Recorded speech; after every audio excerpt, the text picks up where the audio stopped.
Asam basa bagian yang kedua. Sekarang kita melihat pH asam basa, garam, dan buffer. Dari mata kuliah larutan sudah kita pelajari tentang berbagai macam konsentrasi. Ya, seperti persentase, molaritas, normalitas, dan molalitas.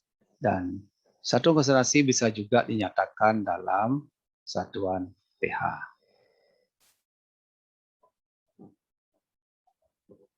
Nah, nilai pH.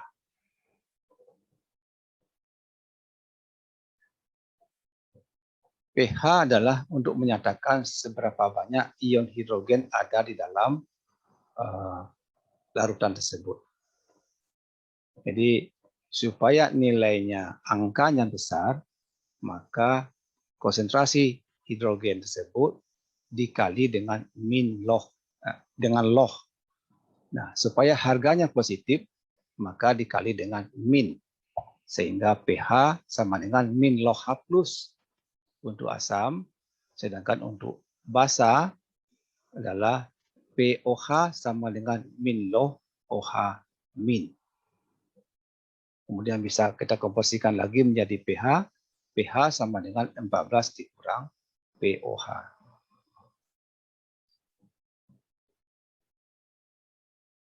Sekarang kita lihat asam kuat dan basa kuat.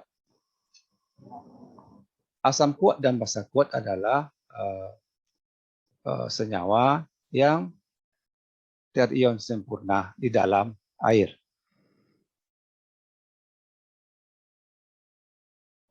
Sehingga konsentrasi asam itu sama dengan konsentrasi H plusnya, dan konsentrasi basa sama dengan konsentrasi H plus. Jadi pH ini menyatakan berapa banyak ion H plus dalam senyawa tersebut, dalam asam, dan POH menyatakan seberapa banyak ion OH min di dalam basa tersebut.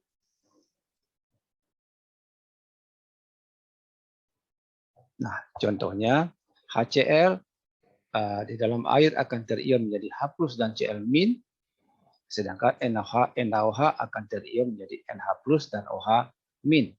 Nah, di sini konsentrasi H plus sama dengan HCl-nya dengan asamnya, sedangkan konsentrasi basa sama dengan konsentrasi OH min.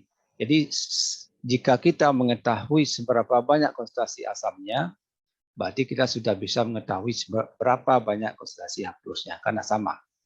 Sedangkan apabila sudah kita mengetahui konsentrasi basanya, artinya kita juga bisa mengetahui konsentrasi OH min-nya karena jumlahnya sama.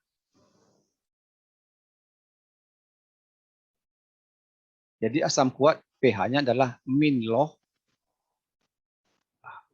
asam kuat atau setara dengan min log H plus.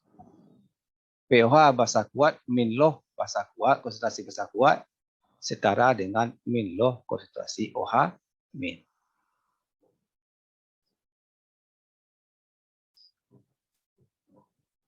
Dan konsentrasi dihitung dalam satuan molaritas. Sekarang pH asam kuat min log H plus, ya. Nah, ini contohnya. Misalnya HCl konsentrasi awal A molaritasnya, maka konsentrasi H plusnya juga A molaritasnya. Karena sama, ya. Kemudian sama. Kemudian untuk basa juga begitu. Jika konsentrasi basa NaOH B molaritasnya, maka konsentrasi OH min-nya juga B sama.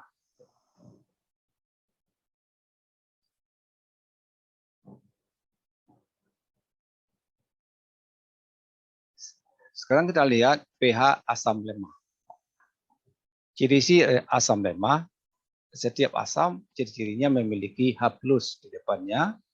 Dan yang kedua, konstanta asamnya kecil dari 10 pangkat min 2. Misalnya HCH3COO disebut dengan asam asetat atau asam cuka. Misalnya konsentrasi mula-mula asam A molaritasnya, Dan berapa konsentrasi H plusnya yang mau kita hitung menjadi pH? Karena dia terion sebagian, ya, terion menjadi CH3CO min dan H plus, dan ada juga yang belum terion. Akibatnya konsentrasi H plus di sini kecil dari A molaritas. Ya, karena tidak semuanya terion. Beda dengan asam kuat dan basa kuat tadi. Maka kita harus mencari terlebih dahulu berapa konsentrasi H plusnya agar kita bisa mengetahui pH-nya. Jadi kita untuk mengetahui konsentrasi H plusnya adalah akar kali konstanta asam dikali Ca konsentrasi asam. Ya, konsentrasi asam. Nah, baru kita masukkan nilai pH-nya min log H plus.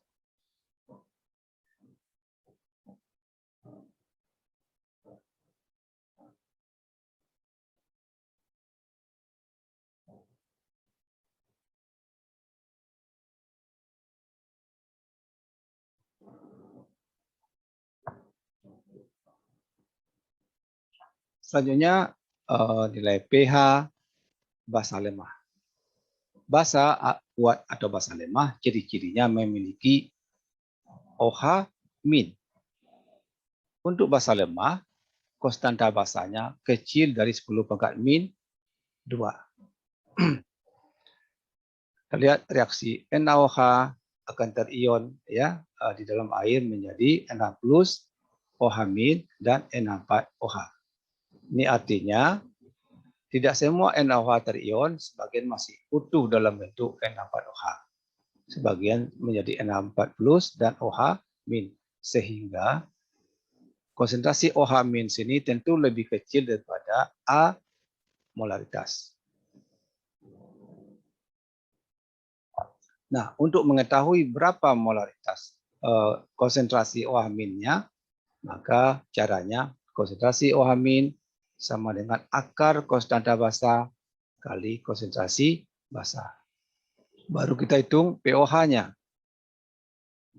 Min log OH min. Selanjutnya kita ubah menjadi pH 14 dikurang pOH.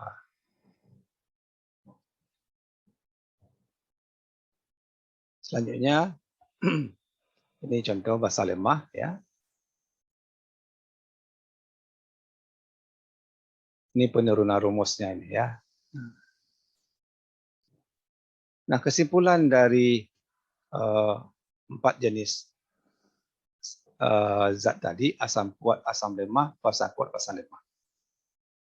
Pertama, kita lihat dari ion. Asam kuat dan asam lemah memiliki ion H+. Ini ciri-cirinya ya. Yang membedakan asam kuat dan asam lemah adalah konstanta asamnya. Untuk asam lemah, konstanta asamnya kecil dari 10 pangkat min 2. Sedangkan unsur asam kuat besar atau sama dengan 10 pangkat min 2 atau sering juga tidak dituliskan dalam soal. Ya. pH-nya kedua-duanya kecil dari 7. Basa kuat ciri-cirinya memiliki ion OH min. Ya, basa kuat dan basa lemah ya. Yang membedakan basa kuat dan basa lemah adalah konstanta basa. Untuk basa kuat, konstanta basanya lebih besar atau sama dengan 10 pangkat min 2 atau tidak ditulis. Sedangkan untuk basa lemah, konstanta basanya kecil dari 10 pangkat min 2.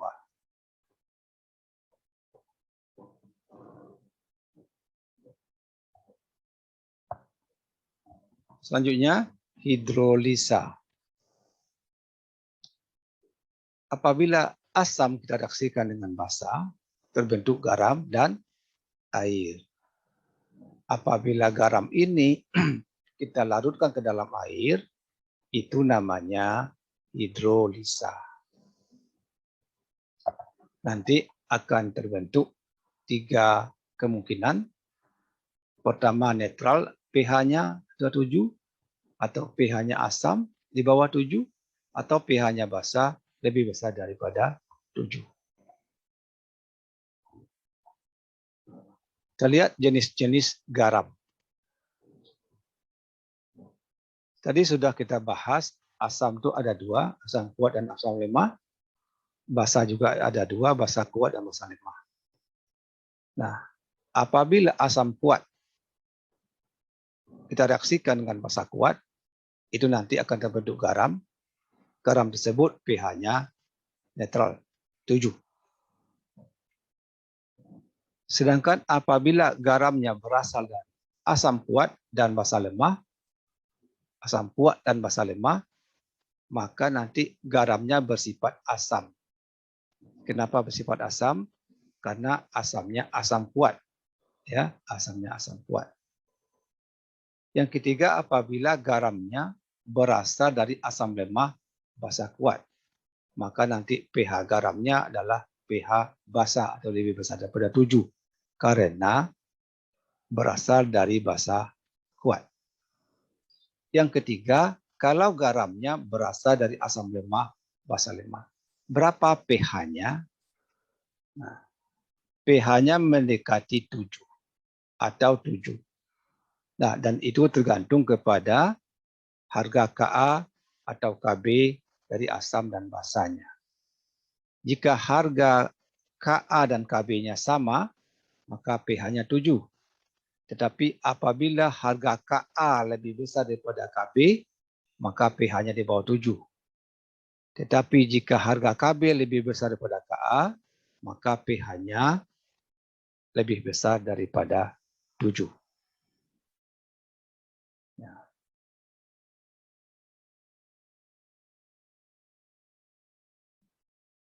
Sekarang kita lihat garam yang berasal dari asam kuat dan basa kuat. Dari soal-soal nanti itu tidak akan diberitahu ini garamnya berasal dari apa. Yang penting bagi kita adalah melihat ciri-cirinya. Jadi garam yang berasal dari asam kuat basa kuat, apabila kita larutkan dalam air, pH-nya 7. Berapapun konsentrasinya. Ya, berapapun konsentrasinya. Contohnya NaCl, KCl, KNO3, natrium sulfat, dan lain-lain. Ya, NaCl berasal dari NaOH, asam kuat, asam klorida, basa kuat. Kemudian KCl berasal dari kalium, itu basa KOH, basa kuat, dan Cl berasal dari HCl, juga asam kuat. Kita lihat contoh ini. NaCl itu dilarutkan ke dalam air, dihidrolisa, terbentuk Na+ dan Cl-, dan ini ion air H+ dan OH-. Nah, tentu jumlah H+ dan OH- dalam air tentu sama. Ya, tentu sama. Karena menentukan nilai pH adalah jumlah H+ dan OH-. Karena jumlahnya sama, maka pH-nya 7. Ya, jadi berapapun konsentrasi garam yang misalnya asam kuat, basa kuat, itu pH-nya 7. Sekarang dari mana kita tahu ini garam berasal dari asam kuat, basa kuat? Tentu bisa kita lihat dari tabel yang ada, atau dari ciri-ciri soal. Biasanya tidak akan diberitahu nilai Ka dan Kb-nya, atau tidak dituliskan nilai Ka dan Kb-nya. Kalaupun ditulis, nanti Anda lihat nilainya berapa. Ya, tentu sama atau besar dari 10⁻². Sekarang garam yang asalnya asam kuat dan basa lemah. Nah, itu nanti pH-nya di bawah 7. Ya. Nah, ciri-cirinya bisa kita lihat dari konstanta basanya kecil dari 10⁻². Konstanta asamnya biasanya tidak dituliskan. Ya, nanti apabila kita larutkan ke dalam air, dia akan bersifat asam. Karena ini ada asam kuat. Contohnya NH4Cl dan NH4NO3 dan lain-lain. Ya. Nah, yang penting bagi kita di sini adalah untuk menghitung pH-nya, kita harus menghitung dulu berapa konsentrasi H+-nya, yaitu akar dari Kw kali C garam per KB. KB itu apa? Konstanta air nilai 10⁻⁻14. C garam adalah konsentrasi garam, KB adalah konstanta basa. Nanti itu diketahui. Baru nanti kita lanjutkan mencari pH-nya. pH sama dengan min loh H+. Garam yang berasal dari asam lemah basa kuat, maka nanti pH-nya lebih besar daripada 7. Ya. Nah, di sini nanti akan diketahui konstanta Ka-nya. Kb-nya nggak perlu diketahui. Kalaupun diketahui nanti nilainya lebih besar daripada 10⁻⁻². Lebih besar atau sama dengan 10⁻⁻². Sharingnya tidak ditulis. Ya. Nah, karena bersifat basah, tentu yang dihitung konsentrasi OH-nya, yaitu akar dari Kb kali C garam per Ka. Sehingga nanti bisa kita lanjutkan mencari pOH-nya dan pH sama dengan 14 kurang pOH. Selanjutnya, garam yang berasal asam lemah dan basa lemah. Nah, ini agak berbeda karena nanti akan diketahui Ka dan Kb-nya. Kedua-duanya harus kita ketahui. Dan nilainya kecil dari 10⁻⁻². Ya. Nah, seperti yang dijelaskan di awal tadi, jika harga Ka lebih besar daripada Kb, maka pH-nya nanti sedikit di bawah 7. Jika harga Ka lebih kecil daripada Kb, maka pH-nya sedikit di atas 7.